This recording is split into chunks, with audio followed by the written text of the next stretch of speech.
Hello friends, नमस्कार। स्वागत है आप सभी का। आप देख रहे हैं डेली करंट अफेयर्स। चलिए प्रतिदिन की खबरों से रूबरू होते हैं। तो आज हम बात करेंगे 3 मई तथा 4 मई की खबरों से। 3 मई विश्व हास्य दिवस मनाया गया। पहली बार इसे 1998 में मुंबई में शुरू किया गया था, जिसे लाफ्टर योगा मूवमेंट के संस्थापक डॉक्टर मदन कटारिया ने शुरू किया। आज यह 100 देशों में मनाया जाता है। हर साल मई के पहले रविवार को यह दिवस मनाया जाता है। हंसी शारीरिक तनाव से राहत देती है, वहीं यह प्रतिरक्षी कोशिकाओं और संक्रमण से लड़ाई के लिए रोग प्रतिरोधक क्षमता को भी बढ़ाती है। कोरोना महामारी के चलते लॉकडाउन की वजह से भारत के कोर सेक्टर की ग्रोथ प्रभावित हुई।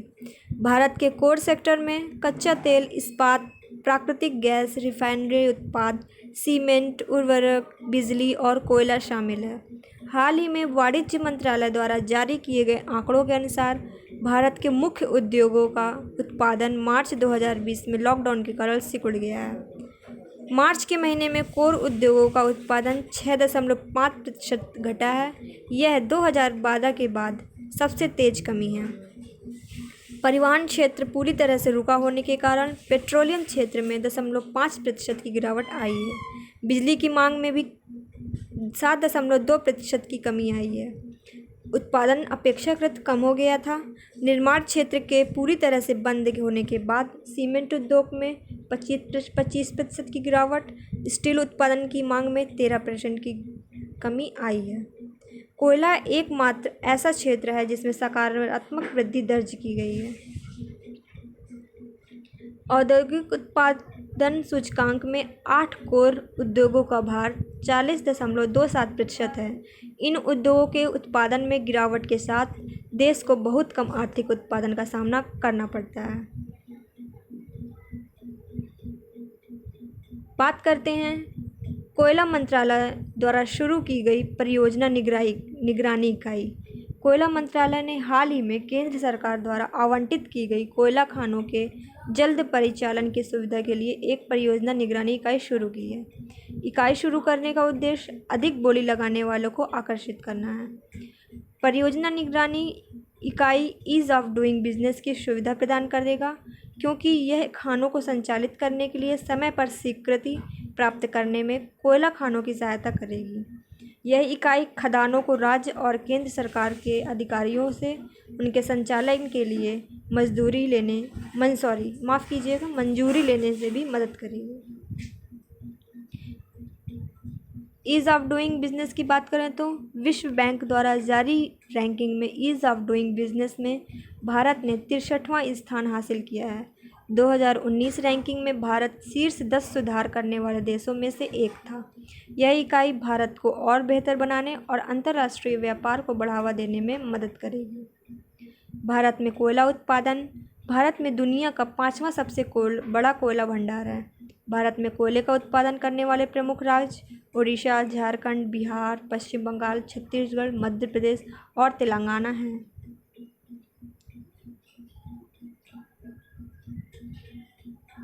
बात करते हैं जल शक्ति मंत्रालय ने लॉन्च किया audiothon. National institute of urban affairs के साथ जल शक्ति मंत्रालय के तहत national mission for clean Ganga ने फ्यूचर ऑफ रिवर मैनेजमेंट विषय पर एक ऑडियोथॉन का आयोजन किया। विभिन्न देशों और अंतर्राष्ट्रीय संगठनों के लगभग 500 प्रतिभागियों के साथ आयोजित इस अंतर्राष्ट्रीय वेबिनार में चर्चा की गई। कैसे कोविड-19 संकट भविष्य के लिए नदी प्रबंधन रणनीतियों को जन्म दे सकता है। इस इवेंट में नदी प्रबंधन की ओर अधिक ध्यान देने की आवश्यकता पर बल दिया है। इसके अलावा इसने नदी के साथ शहरों में इंटरकनेक्टिविटी पर प्रकाश डाला गया। नदी के निकट के शहरों को नदियों के पारिस्थितिक महत्व और आर्थिक क्षमता के बारे में जागरूकता पैदा करने में विशेष ध्यान देने की आवश्यकता है। नमामि गंगे कार्यक्रम ऑडियोथॉन द्वारा प्रदान किए गए सुझावों के आधार पर एक नीति तैयार करेगा। नमामि गंगे कार्यक्रम का उद्देश्य गंगा नदी को स्वच्छ बनाना तथा इसके संरक्षण के लिए कार्य करना है। अगली खबर में हम बात करेंगे भारत ने NAM शिखर सम्मेलन में हिस्सा लिया। कोरोना वायरस के चलते 4 मई 2020 को प्रधानमंत्री मोदी ने एक वीडियो कॉन्फ्रेंस के माध्यम से शिखर सम्मेलन में भाग लिया। इस शिखर सम्मेलन में कोविड-19 से संबंधित चुनौतियां और समाधानों पर चर्चा की जाएगी। 2014 में प्रधानमंत्री के रूप में शपथ लेने के बाद श्री मोदी ने इस वर्ष पहली बार NAM शिखर सम्मेलन में हिस्सा लिया। 2016 में यह शिखर सम्मेलन वेनेजुएला और 2019 में अज़रबैजान में आयोजित किया गया था। 2012 में पूर्व PM मनमोहन सिंह ने तेहरान NAM शिखर सम्मेलन में भाग लिया था। NAM का अर्थ है नॉन अलाइन्ड मूवमेंट, जिसे कहते हैं गुट निरपेक्ष आंदोलन। इसकी शुरुआत 1961 में बेलग्रेड में की गई थी। इसमें भारत के तत्कालीन प्रधानमंत्री श्री जवाहरलाल नेहरू तथा यूगोस्लाविया के राष्ट्रपति जोसिप ब्रोज टिटो ने महत्वपूर्ण भूमिका निभाई थी। यह शीत युद्ध के दौरान अस्तित्व में आया था। इसका उद्देश्य 9 स्वतंत्र देशों को किसी गुट, अमेरिका व सोवियत संघ में शामिल होने के बजाय तटस्थ रखना था।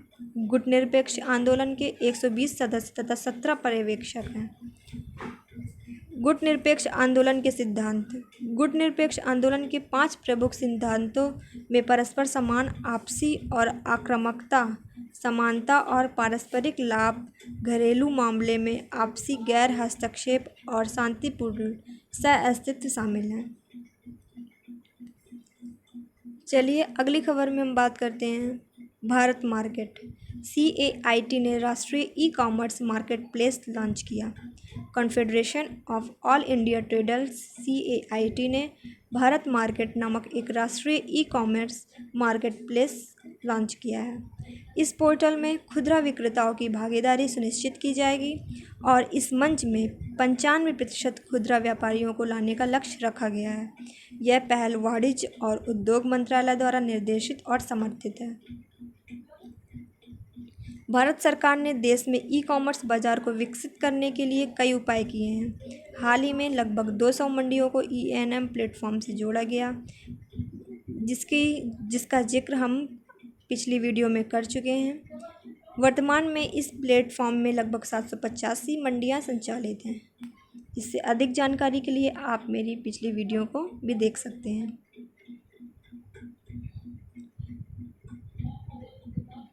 आज की न्यूज़ हम यहीं ख़त्म करते हैं।